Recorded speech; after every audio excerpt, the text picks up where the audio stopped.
लिए आज नामांकन का आखिरी दिन है। तो देखिए, पहले चरण के लिए आज से नामांकन शुरू होकर आज के दिन ही नामांकन का आखिरी दिन रहेगा। इससे के अलावा अगर बात की जाए तो यहाँ पर कांग्रेस ने भी अपनी लिस्ट जारी कर दी है। जम्मू कश्मीर में विधानसभा चुनाव के लिए दोनों पार्टियों के बीच में, बता दें कि एनसी और कांग्रेस के बीच में सीटों के बंटवारे को लेकर भी समझौता जो है वो हो चुका है। और ऐसे में एनसी जो है 90 में से 51 सीटों पर और कांग्रेस 32 सीटों पर चुनाव लड़ेगी। दोनों पार्टियों के बीच जो है ये सहमति बनी है। 5 सीटें ऐसी रखी गई हैं जिन पर फ्रेंडली मुकाबला देखा जाएगा। दोनों पार्टियों ने सीपीआईएम और पैंथर्स पार्टी के लिए एक एक सीट भी छोड़ी है। अधिक अपडेट के लिए हमारे सहयोगी अजय लगातार हमारे साथ बने हुए हैं। अजय, देखिए, आज नामांकन होगा और आखिरी दिन नामांकन का आज रहेगा। उससे पहले कांग्रेस अपनी लिस्ट जारी कर चुकी है और नेशनल कॉन्फ्रेंस के साथ सीटों के बंटवारे को लेकर भी समझौता हो चुका है।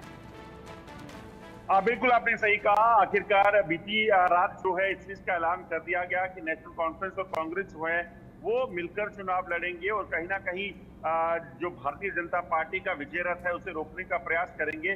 हालांकि ये जो समझौता हुआ है, जो अलायंस हुआ है, इस अलायंस को लेकर अगर कहा जाए तो ये पूर्ण अलायंस इसे नहीं कहा जा सकता।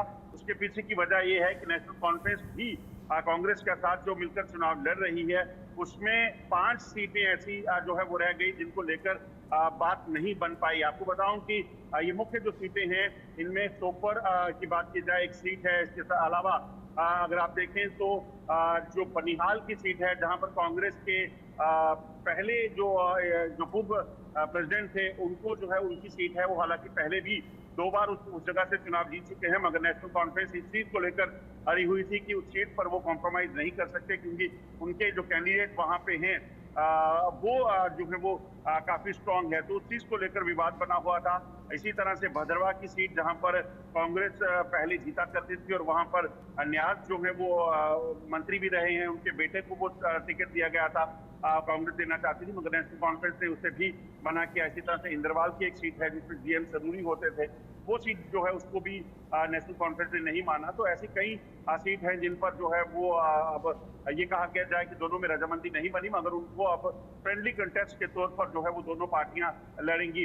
मगर देखना ये होगा कि आखिरकार ये जो गठबंधन है किस तरीके से जो है वो काम आ पाता है। जम्मू खिते की अगर बात करें तो जम्मू खिते में लगभग 13 सीटों पर नेशनल कॉन्फ्रेंस जो है और 5 जो फ्रेंडली सीट्स हैं इन पर चुनाव लड़ने वाली है, जिसमें जो हिंदू बहुल इलाके हैं उनमें नेशनल कॉन्फ्रेंस के हिस्से में नगरोटा जो है फ्रेंडली कंटेस्ट रहेगा। इसके अलावा अगर आप बात करें तो जम्मू नॉर्थ की, विजयपुर की, ये वो सीटें हैं जो दी गई हैं नेशनल कॉन्फ्रेंस को।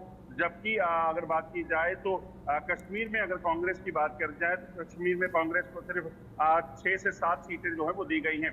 तो कुल जो आंकड़े बने हैं नेशनल कॉन्फ्रेंस इसमें मेजॉरिटी शेयर जो है लेने में कामयाब रही और कांग्रेस को लगभग 30 से 35% के करीब सीटें ही मिल पाई हैं। 2 सीटें जो हैं वो सीपीआईएम जिसमें एमवाई तारेगामी जो कि लंबे अरसे तक इसी सीट से जो है वो जीते रहे हैं उनको मिली है, जबकि हर्षदेव सिंह को भी जो उधमपुर सीट जो है वो दी गई है।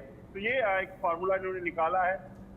अब कैंडिडेट का नाम जो है वो अनाउंस कर दिया गया है और आज क्योंकि आखिरी दिन था और इनकी दोनों पार्टियों की मजबूरी भी थी कि आज ही नामों की घोषणा होगी और देर रात जो है वो नामों की घोषणा कर दी गई है। और अब देखना होगा कि पहले दिन नॉमिनेशन के बाद किस तरीके से अब तैयारियां होती हैं और बीजेपी के खिलाफ दोनों पार्टियों का जो गठबंधन हुआ है वो किस तरीके से फायदा इनको दे पाता है। ठीक है अजय, इसी के साथ आपसे ये भी समझना चाहेंगे कि 5 सीटें यहाँ पर ऐसी रखी गई हैं जिस पर फ्रेंडली मुकाबला देखा जाएगा। किस तरह का ये फ्रेंडली मुकाबला यहाँ देखा जाएगा, किन के बीच में मुकाबला किया जाएगा?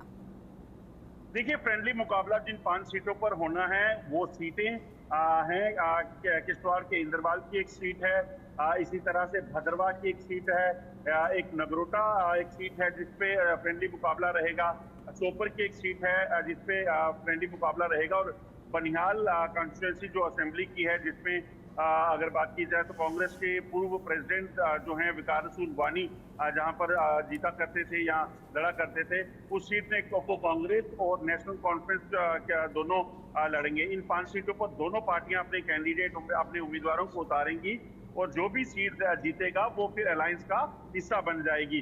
तो कहीं ना कहीं हालांकि ये कोई बड़ा बेहतर फार्मूला इसलिए नहीं माना जा रहा है क्योंकि अगर दोनों पार्टियों की तरफ से कैंडिडेट होंगे तो ये कैंडिडेट आपस में जब टकराएंगे तो यकीनन तीसरा जो उम्मीदवार होगा उसको इसका फायदा मिल सकता है।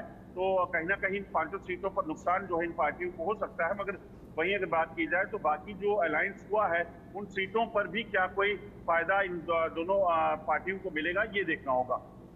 ठीक है अजय, इसी के साथ बात की जाए तो किस तरीके से अब कांग्रेस जो है रणभूमि में उतरकर, हालांकि राहुल गांधी जिस तरीके से पहले वहां जा चुके हैं और जनता के मन को भी टटोल चुके हैं, लेकिन अब यहां पर नेशनल कॉन्फ्रेंस और कांग्रेस के बीच में जिस तरीके से सीटों पर समझौता हुआ है, ऐसे में जमीन पर किस तरीके का प्रचार इन दोनों की तरफ से देखा जाएगा? देखिए, जिस तरीके से लगातार आप देखिए तो जम्मू कश्मीर में राहुल गांधी जब आए थे कश्मीर से कन्याकुमारी तक अपनी जो उन्होंने यात्रा की थी, उसके बाद पार्लियामेंट चुनावों में जो नतीजे देखे हैं उसमें हालांकि कांग्रेस को कोई बढ़त नहीं मिली। कांग्रेस जो है दोनों सीटों पर हार गई थी, मगर वोट शेयर में जरूर उसमें वृद्धि हुई थी। अब राहुल गांधी के साथ साथ तमाम जो बड़े दिग्गज हैं कांग्रेस के, जो स्टार प्रचारक हैं, वो जम्मू कश्मीर में जो है कैंप करने वाले हैं और यहाँ पर 3 चरणों में जो चुनाव होंगे उनमें वो कैंपेन करके अपने उम्मीदवारों को जिताने की बात करेंगे।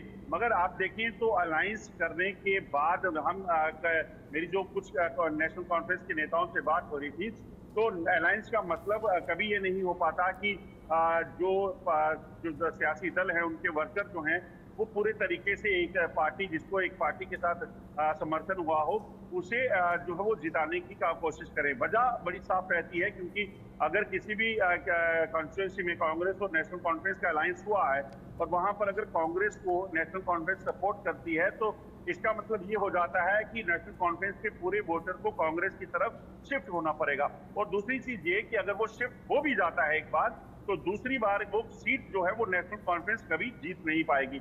तो यकीनन ये फॉर्मूले जो निकाले जाते हैं, इसमें अब देखना होगा कि गठबंधन जो किया जा रहा है वो ग्राउंड लेवल पर कितना जो है सक्सेसफुल रहता है, उसमें भी कहीं देखना होगा। क्योंकि अगर जो मैजिक मार्क की बात की जाए तो 46 से ज्यादा सीटें लेकर जो पार्टी आएगी उसी को बहुमत मिलेगा।